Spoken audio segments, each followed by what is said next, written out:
શ્રીમદ ભગવદ્ ગીતા જીવનનો સર્વોચ્ચ માર્ગદર્શન. પરિચય. શ્રીમદ ભગવદ્ ગીતા હિન્દુ ધર્મના પવિત્ર ગ્રંથોમાંથી એક છે, જે મહાભારતના ભીષ્મ પર્વનો એક ભાગ છે.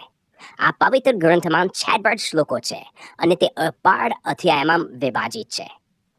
ભગવદ્ ગીતા એ શ્રી કૃષ્ણ અને અર્જુન વચ્ચેનો સંવાદ છે, જે કુરુક્ષેત્રના યુદ્ધના મેદાનમાં થયો હતો. આ ગ્રંથમાં જીવનના મૌલિક સિદ્ધાંતો, ધર્મ, કર્તવ્ય, ભક્તિ, કર્મ અને જબાન પર પ્રકાશ પાડવામાં આવ્યો છે. પ્રકૃતિ અને સંરચના. ભગવદ્ ગીતા એક સમયે નીતિ, તત્વજ્ઞાન અને જીવનશૈલીના ઉપદેશોનું દાન આપે છે.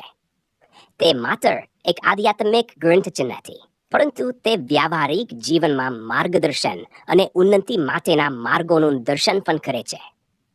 આ ગ્રંથમાં પાંડવોના મહાન યોદ્ધા અર્જુનનો સંવાદ શ્રી કૃષ્ણ સાથે છે.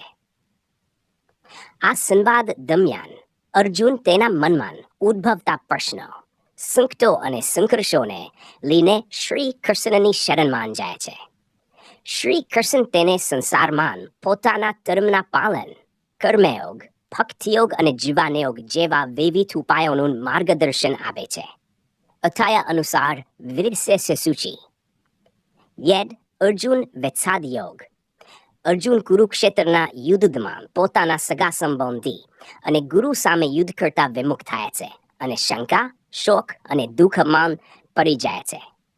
તે પોતાના કર્તવ્ય વિશે શંકા અનુભવે છે અને શ્રી કૃષ્ણને માર્ગદર્શન માટે કહે છે. એક સાંખ્ય યોગ.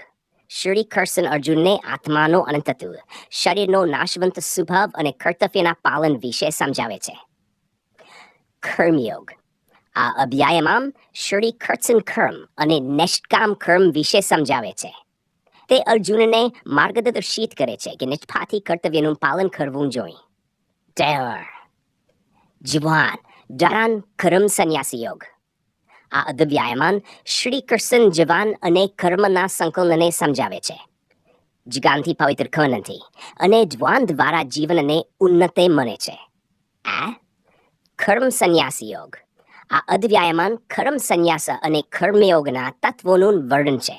અર્જુનને સમજાવવામાં આવે છે કે કર્મ સંન્યાસ એ આદર્શ શ્રેષ્ઠ નથી, પરંતુ કર્મયોગ શ્રેષ્ઠ છે. યોગ. ધ્યાન યોગ. આ અધ્યાયમાં ધ્યાન અને યોગના મહત્વનો ઉલ્લેખ છે. શ્રી કૃષ્ણ યોગને સમાધિની સ્થિતિના સમાન સમજાવે છે. જોવાન વિજ્વાન યોગ.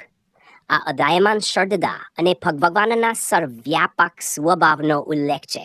આ અધ્યાયમાં શ્રી કૃષ્ણ પ્રકૃતિના સમસ્ત તત્વોનો મહિમા ગાય છે.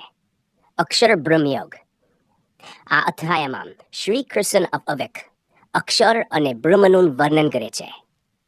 મૃત્યુ સમયે યોગને ધ્યાનમાં રાખીને જીવનો મોક્ષ પ્રાપ્ત થાય છે. રાજવિદ્યા રાજગુહ્ય યોગ. આ અધ્યાયમાં શ્રી કૃષ્ણ રાજવિદ્યા અને રાજગુહ્ય જીવનના મહત્વનું વર્ણન કરે છે. તે દર્શાવે છે કે ભગવાનને શ્રદ્ધાથી સમર્પિત હોય છે તે સૌથી શ્રેષ્ઠ છે. વિભૂતિ યોગ. આ અધ્યાયમાં શ્રી કૃષ્ણ તેમના અંત વિભૂતિઓનો ઉલ્લેખ કરે છે. તે દર્શાવે છે કે બધા સમસ્ત સૃષ્ટિમાં તેમની વિભૂતિઓનો અંશ છે. વિશ્વરૂપ દર્શન યોગ. આ અધ્યાયમાં શ્રી કૃષ્ણ અર્જુનને તેમના વિશ્વરૂપનું દર્શન કરાવે છે. અર્જુનને ભગવાનના વિશ્વરૂપના અદ્ભુત દર્શન થાય છે. ભક્તિ યોગ. આ અધ્યાયમાં શ્રી કૃષ્ણ ભક્તિના પ્રકારો અને શ્રેષ્ઠ ભક્તિના ગુણોનું વર્ણન કરે છે. ક્ષેત્ર કૃત જોવા વિભાગ યોગ.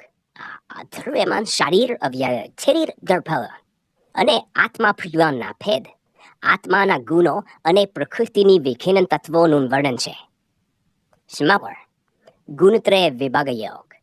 આ અધ્યાયમાં પ્રકૃતિના ત્રિગુણ સત્વ, અજસ અને તમસના ગુણો અને તેમના ફળોનું વર્ણન છે. પુરુષોત્તમ યોગ.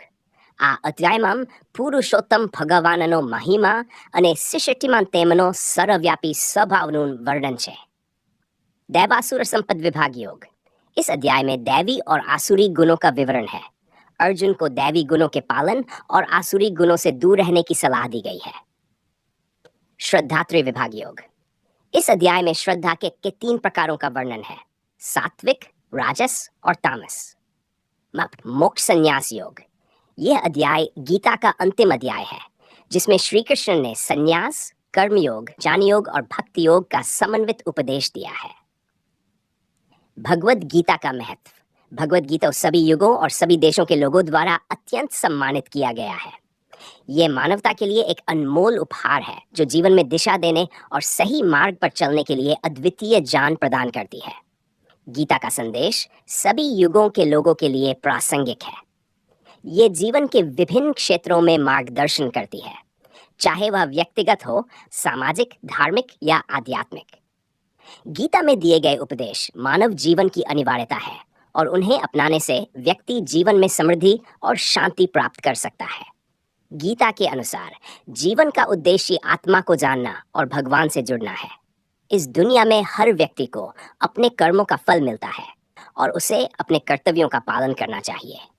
जीवन में सफलता के लिए गीता में दी गई शिक्षाओं का पालन करना अनिवार्य है।